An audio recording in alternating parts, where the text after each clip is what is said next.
Hi all അസ്സാം വലൈക്കും, welcome back to my channel. അപ്പോൾ ഇപ്പോൾ നമുക്ക് തരംഗമായിക്കൊണ്ടിരിക്കുന്ന ഒന്നാണല്ലോ നമ്മൾ ക്രോഷ്യ. ഒരുപാട് നിറത്തിലുള്ള നൂലുകളൊക്കെ ഇന്ന് നമ്മൾ തൊട്ടടുത്ത കടയിലൊക്കെ വാങ്ങിക്കാൻ കിട്ടുന്നുണ്ട്.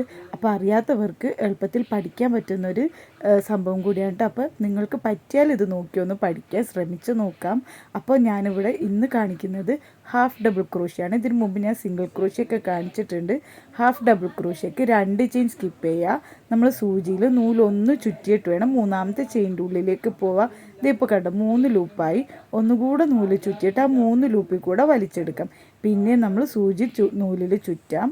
അടുത്ത ചെയിൻ്റെ ഉള്ളിലേക്ക് പോകാം. നമ്മൾ ചെയിൻ സ്കിപ്പ് ചെയ്യൂല കേട്ടോ. ഇനി തുടക്കത്തിൽ മാത്രം 2 ചെയിൻ സ്കിപ്പ് ചെയ്ത് മൂന്നാമത്തെ ചെയിനിൽ സ്റ്റാർട്ട് ചെയ്യും. അത് ഇനി നമ്മൾ ആ 3 ലൂപ്പിലൂടെ വലിക്കാം. ഇത് തന്നെ നമുക്ക് തുടർന്ന് പോകാം. അറ്റം വരെ നമുക്ക് ചെയ്യണം കേട്ടോ. ഒരു ചെയിൻ പോലും സ്കിപ്പ് ചെയ്യാതെ ചെയ്യണം കേട്ടോ. ചെയിൻ സ്കിപ്പ് ചെയ്തിട്ടുണ്ടെങ്കിൽ ഈ സിംഗിൾ ക്രോഷ്യക്ക് ഹാഫ് ഡബിൾ ക്രോഷ്യക്ക് ഒരു ചെറിയൊരു വളവ് പോലെ വരും. ചെയിൻ കൂടിയിട്ടുണ്ടെങ്കിൽ ഇങ്ങനെ റൗണ്ട് പോലെയും വരും, ഷേപ്പ്ലെസ് ആവും. അപ്പോൾ കറക്റ്റ് ആ ചെയിനിൽ ചെയ്താൽ മാത്രമേ കറക്റ്റായിട്ടുള്ള ഒരു ഇത് നമുക്ക് കിട്ടുള്ളൂ കേട്ടോ. അപ്പോൾ ഇത് നമുക്ക് എല്ലാ ചെയിനിലും ചെയ്ത് കൊടുക്കാട്ടെ. നിങ്ങൾക്ക് എൻ്റെ ക്ലാസ് മനസ്സിലാവുന്നുണ്ടെന്ന് വിചാരിക്കുന്നു. മനസ്സിലായില്ലെങ്കിൽ നിങ്ങളൊന്ന് കമൻറ്റ് ചെയ്യാം കേട്ടോ. ഇനി നമ്മൾ ലാസ്റ്റ് മാജിക് നോട്ട് ഇടുന്ന ഒരു ചെയിനിൽ അതും സ്കിപ്പ് ചെയ്യാതെ അതിലും നമ്മൾ ചെയ്ത് കൊടുക്കാം കേട്ടോ. അതിലും നമ്മൾ ചെയ്ത് കൊടുത്തിട്ട് ആദ്യത്തെ ലെയർ നമ്മൾ ഫിനിഷ് ചെയ്തിട്ടുണ്ട്. ആദ്യത്തെ റോ ഫിനിഷ് ചെയ്ത് കഴിയുമ്പോൾ നമ്മളിനി അത് ടേൺ ചെയ്യണ്ടേ. ടേൺ ചെയ്യാൻ വേണ്ടിയിട്ട് ഈ അറ്റത്ത് നമുക്ക് 2 ചെയിൻ ഇട്ട് കൊടുക്കാം. നമ്മൾ തുടക്കത്തിൽ 2 ചെയിൻ സ്കിപ്പ് ചെയ്യുമ്പോൾ ഇവിടെ നമ്മൾ സ്റ്റാർട്ട് ചെയ്യുന്നത് 2 ചെയിൻ ഇട്ട് കൊടുത്തിട്ടാണ് കേട്ടോ.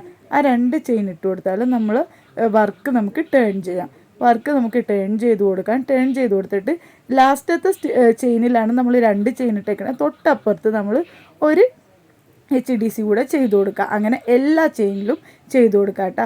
ഇനിയും നമ്മൾ ചെയ്യുമ്പോൾ ചെയിൻ മുഴുവനായിട്ടും എടുക്കാൻ ശ്രമിക്കുക. അപ്പോഴേ ആ ഒരു തിക്നെസ്സിൽ വരുള്ളൂ. അല്ലെങ്കിൽ നമ്മൾ DC ചെയ്യുമ്പോൾ ഹാഫ് DC ചെയ്യുമ്പോൾ അതിങ്ങനെ ലൂസായി പോകും. ചെയിൻ ലൂസായി കാണാൻ ഒരു ഭംഗിയും ഉണ്ടാവില്ല.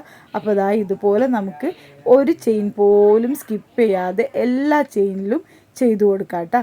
അപ്പോൾ നമ്മൾ ഏറ്റവും ഫിനിഷിങ്ങിൽ വരുമ്പോൾ നമ്മൾ ഫസ്റ്റ് 2 ചെയിൻ സ്കിപ്പ് ചെയ്യില്ലേ, ആ ചെയിൻ കൂടി നമ്മൾ ഉൾപ്പെടുത്തിയാലേ നമ്മുടെ ഈ ഒരു വർക്ക് കംപ്ലീറ്റ് ആവുള്ളൂ. നമ്മളൊരു സ്ക്വയർ ആയിട്ടത് കിട്ടുകയുള്ളൂ. അപ്പോൾ ഞാനിതിപ്പോൾ 2 റോയാണ് കേട്ടോ നിങ്ങളെ കാണിക്കുന്നത്. അപ്പോൾ അതേ ഇത്രയേ ഉള്ളൂ വർക്ക്. അപ്പോൾ നിങ്ങളെല്ലാവരും ഒന്ന് ചെയ്ത് നോക്കണം. നമുക്കിപ്പോൾ തൊട്ടപ്പുറത്തെ കടയിൽ നോക്കിയാലും കിട്ടും ഒരു സൂചി നൂലൊക്കെ. അപ്പോൾ ഇത്രയേ ഉള്ളൂ ഇന്നത്തെ എൻ്റെ വീഡിയോ.